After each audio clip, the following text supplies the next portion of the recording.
No, they are. Oh, okay. Yeah. Well, they better hurry up. Well, some of them, like some of the people that were in this little crew, like flew out already. I think because they had police cases. He's from Florida. Because that camp, look, that's going. I'm not here. Yeah, I know that. Thanks, Lance. So, you did fighting pistol? Fighting pistol, second time through this weekend. It was awesome as before. Who'd you take it with? Let's see, Tim. No, who went with you? Oh, Mallory. Oh, there! She has a name now, okay! We're talking about my fiance, though. I was gonna chop you in the throat if you said fucking fiance. That's why I was facing. I know, that's what it's like I'm gonna get my hands up. I'll get my popcorn out and watch this shit. Impressively enough, though, she did really well, so I was glad. Chicks always do, well, not all, but most of them fucking do pretty good. No, there is some that completely suck. She was good. Most of them don't shoot like chicks like you do. Yeah. No, Dad taking it a second time so I'd shoot better, but I shot a lot better this time. Awesome. Was way better moving and stuff like that, which was great. Good, more fluid and everything. Yeah, good. I just didn't feel. I didn't feel like everything was in. Like, you know, segments. because they were breaking up. You know, do this, do this, do this. Now it was like doing a body box on one. You left your inner Lego at home? I did, yeah. Damn. I know. It's their fault, really. But I did get. It was cool. James Yeager actually got to come and do our lecture for the second day, which was neat because I didn't actually. He's always got some good tidbits of wisdom. Yeah, I didn't get to have him in my first class. Yeah. It's a totally different class between, just like the lecture. I tell people that all the time. You can shoot no bullets in fighting pistol and just sit in that fucking 2-hour lecture and walk away a totally different person. Even somebody who's never shot, has no interest in it. If you could get your spouse to just sit there and listen to that lecture, it would be a life changer, and then she would probably want to do the class. I was going to say, you'd want to after they told you everything else. And from each instructor to the next, it's a completely different presentation. I mean, it's just a totally different animal. It's pretty cool. It's neat, and I mean, the instructors, both Reed and James, who were teaching lecture, I mean, they are good teachers. I've spent plenty of time in classrooms with professors and whatnot like that, and everyone who's ever been through that knows you get good ones and you get bad ones, and sometimes you want nothing more than from the second you sit down to leave that classroom or to go to sleep. And it's not that way, man. They do a very, very good job of helping you understand and correlating all the information they're giving you into a usable format that you can put into action whenever you get to the range or in your everyday life. And they make sure that you understand that this is not a thing that you do for a day, but it's an adaptation that you take into your life to use every day.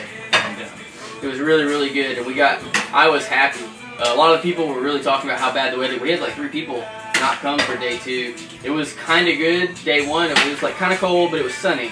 But day 2 was rain the whole time. It was in the 30s all day, and it really just started to pour there about the middle to the end of class. The people that didn't come on the cold day, were those single peoples or were those spouses? Or I think they were singles that came out. I couldn't believe really that anyone would stop, but it was really a shame because you get a lot of training done under the bad conditions, and it was I think it was James that said during class, he said the worst conditions that you can practice in will still pale in comparison to the worst conditions or the conditions that you ever get in a gunfight in, because that's going to be the shittiest day ever. Whereas, you know, it raining and it being cold and us being wet and uncomfortable and, you know, having a hard time racket slide stuff, slippery hands, none of that's going to deal even close to the stress that you deal with when you have a real life encounter with having to defend yourself with firearms. So I was really excited for the adversity we had to overcome, and I was really glad that, you know, as a class we all did it very well, and it was a solid class. If you haven't taken any classes with James Yeager's tactical response, you should. It's a life changer. And you've had to overcome some adversities in your life as well. That's what I was thinking. Being a black man. And so speaking on black man and racism, your profile is quite a bit yourself. Like, you get stopped driving while brown pretty frequently. That's true. And you drive a donk, so they stop you. Like, if you just take the tent off and put normal wheels on, like, they wouldn't even stop you. But that's not where I'm going with it. You did some profiling of your own, didn't you? No, I didn't. You need to address this on camera, yes. Colin. I didn't profile anyone. I just made the assumption that things got a little... Tack Daddy is gay. He's not. And we're all okay with that. That's all right. And he's got a man crush on little Colin. Who doesn't? And we did notice, on the range, like he was really close to Colin a lot. Like, you know you're my man, dude. he was in Colin's That's Colin's the thing little. Yeah, I told him I was taken. He didn't. He was in Colin's little deal. So every time a dude walks in here from the Tap Daddy program, there's been like 6 of them. Like, I think it's cool that a gay dude can fucking fit into this community and train. And nobody gives him shit, and he's welcomed in. And all his buddies are like, yeah, I mean, like you being a black man. I mean, you're welcomed into the racism of the universe. I mean, right here in Tennessee, and all his buddies are like, he's not gay, he's bisexual, so he's not all the way gay. That was the funny thing, that all the buddies jumped right into it. Like, they never even skipped a beat. No, he's not gay, he's bi. I was like, really? So he's not full time on the other team. He's not sure. Yeah. He's not doing the pterodactyl. You know? But all right, so now let's transition that into the smoking and sucking dick. Oh. On that note, I did get to meet Tech Daddy. He was a really nice dude. He'll be here. We're gonna do a video with him this morning. But Those guys have been during the class we were talking about that's why you should take a class with attack response anyway. But they make some interesting points about all kinds of things. But James happened to bring up a point about people will tell you, you know, if you have a firearm, you carry a firearm, but you must be planning for something bad to happen. You just want to shoot somebody. And James was like, well, you know, do you wear a seatbelt? Do you have a fire alarm? Do you have, you know, this? Do you have that? Are you planning for a wreck? Are you planning for your house to get set on fire, etc.? And during that array of things, he did ask. He was like, "Does anyone in here smoke?" And one guy raised his hand. And big old burly, biggest dude in there. Yeah, he was a large person. Very nice guy, but very, very large. He said, "Well, I kind of smoke." He said, "But I'm quitting." And this is something you hear a lot of smokers say, which I'm kind of glad that James said it. And there was another one, so I'll follow this up with the second one that was like this. But he said, "Okay, now you're telling me you're stopping smoking. Tell me what steps, what does that mean when you say you're stopping smoking?" And he said, "Well, I've cut back to, like, you know, half of what I was smoking per day before." And James said, "That's not fucking stopping smoking. You're still smoking." He said, "You know, if you suck dicks 2 or 3 times a week, what are you, half gay?"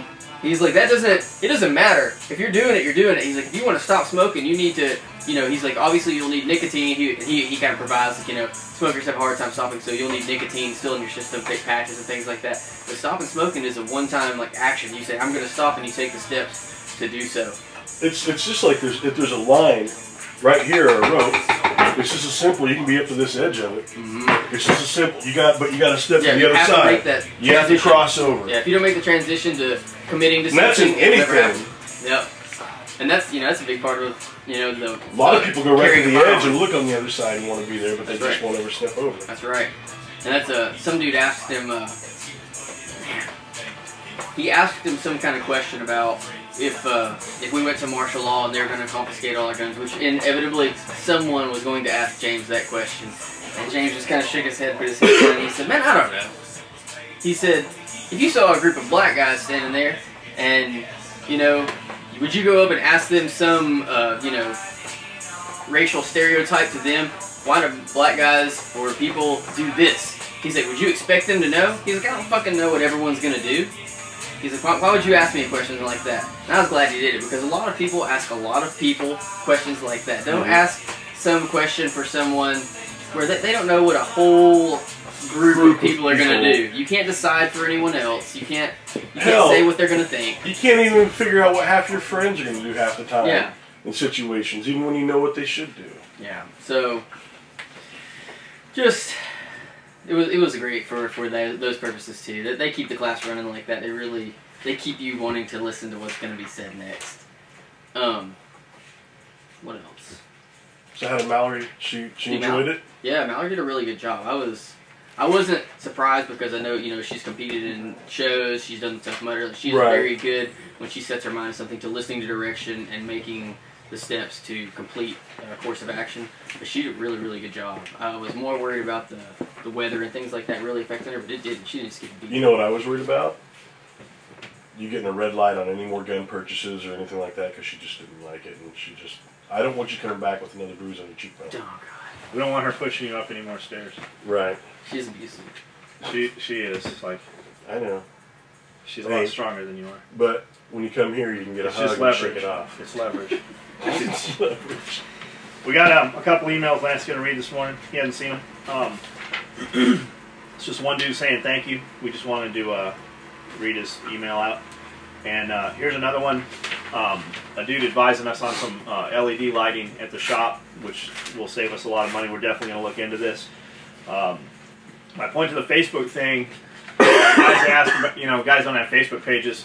And I was talking with somebody this weekend, I don't remember who it was, and I said, man, how do you not have, one of the Cloud brothers came in, and he said, I just set up a Facebook page. I said, man, you got to have a Facebook page just because all the alumni dudes are on there and the people we do business with and shit. And anytime I'm looking for something, I just post it up there real fast, and dozens of dudes give me, solid advice. Very well versed in who know what they're talking about. And this dude just saw me mention some lighting we had put up at the shop, and that's what he does. So he threw us, you might not be looking for it, but the advice is there. And no matter what path you're going down, what your posts are about and stuff, there'll be somebody that has some information that you might not have thought of. And that's the case here. And I just wanted to say thank you to both these guys. And you guys like to hear Lance read, and Lance likes to read. So here you go. I just wish there was more pictures.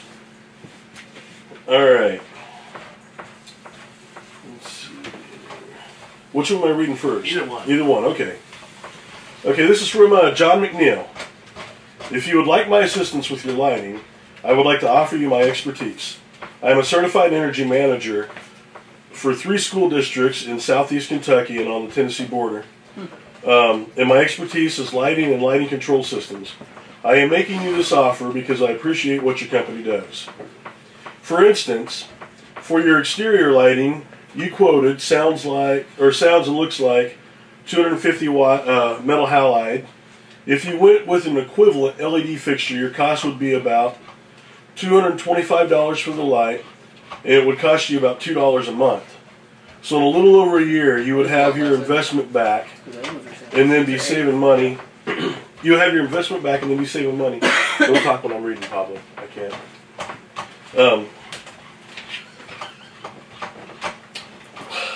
Saving money.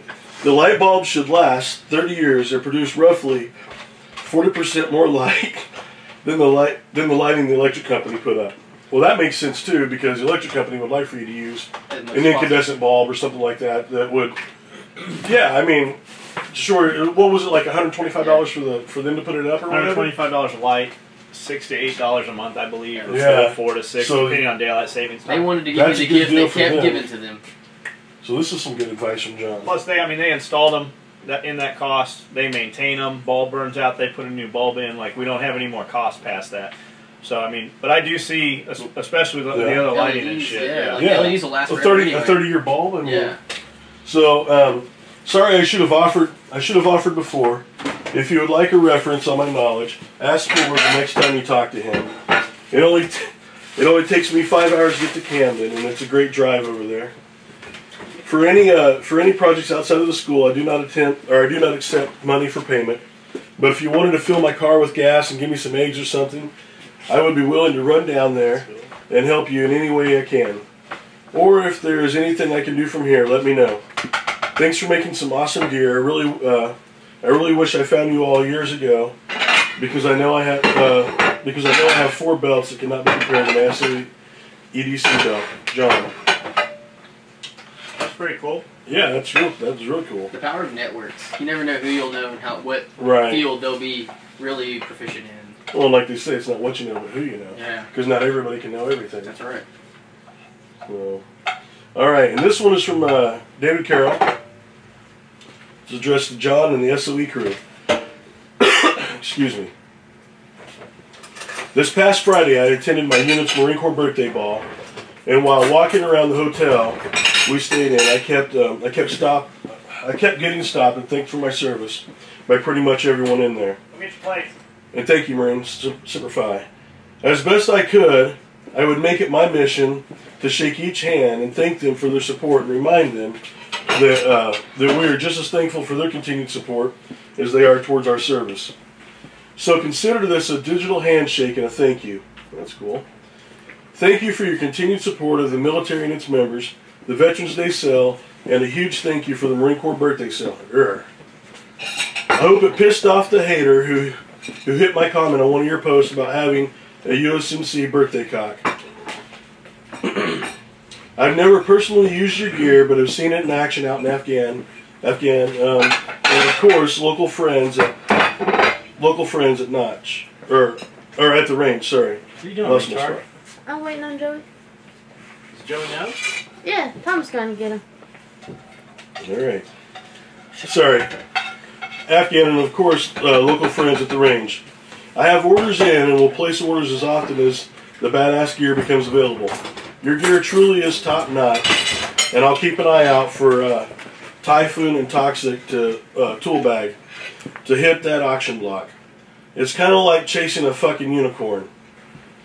Those daily videos are the best, and Lance's gear review was the best shit I watched all fucking week. Thank you, I enjoyed it.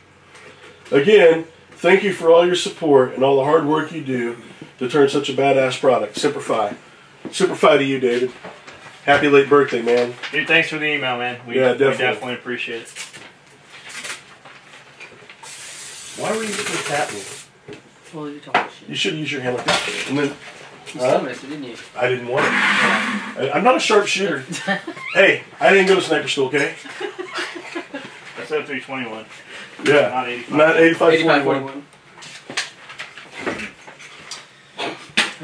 What else, fellers? Heather! Huh? Come here. Did you get moved? I did. Do you want to give everybody your address to send fan mail to? No. Well, it's okay. We'll give it to you later. She'll take body samples, hair. Poop. If you send her a self-addressed stamp envelope, she'll send you some of her hair. Get in the camera. Look at that hair. There's a lot of it. There's a lot. Jumpy! Good morning. Morning. And if you send a self-addressed stamp envelope that just says Shelton, we'll send you some of his body hair. Exactly. And there's enough for the whole world. Yeah, there's plenty to go around. You know, if we took his hair and put it end to end, we could go back to the sun, around the sun and back 1,200 times. And that shit won't even melt. So much grease in it. And it's not unfathomable to think we could do that if we can land a little satellite drone on an asteroid or meteorite. Comet. That thing looked like it was huge. I was impressed. It's in space, it floats around, it might kill you. That thing's like bigger than the Earth or something, though. They didn't land on. Oh, was it really? Oh, I don't know. I don't know. It sounded great. I don't think it was like small. I mean, I think it like, you know. Did you read anything about it, or are you just saying shit? Well, I'm just saying I used to play asteroids on Atari, okay? And the rocks weren't ever that much bigger than my little triangle ship. So I'm just saying it really can't be that. Good point. I'm kidding. I'm just serious. They said it's about to be over, the little mission that they did. Because the thing that they landed, it's supposed to run off solar power. And where it landed, like the land didn't go like it was supposed to, and it bounced, and it's not getting enough sun, and it's in the shade, and so now they think it's going to die. They didn't have nerdy enough people. So much for living off the grid.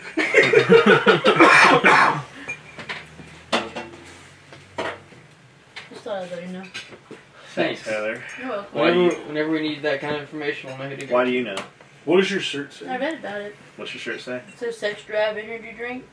Is that real? Is that like the busted up ball? Or are you wearing it for the energy drink? I have no idea. Joey, Joey's like, wait just a second. Joey, is she sending you subliminal messages, or?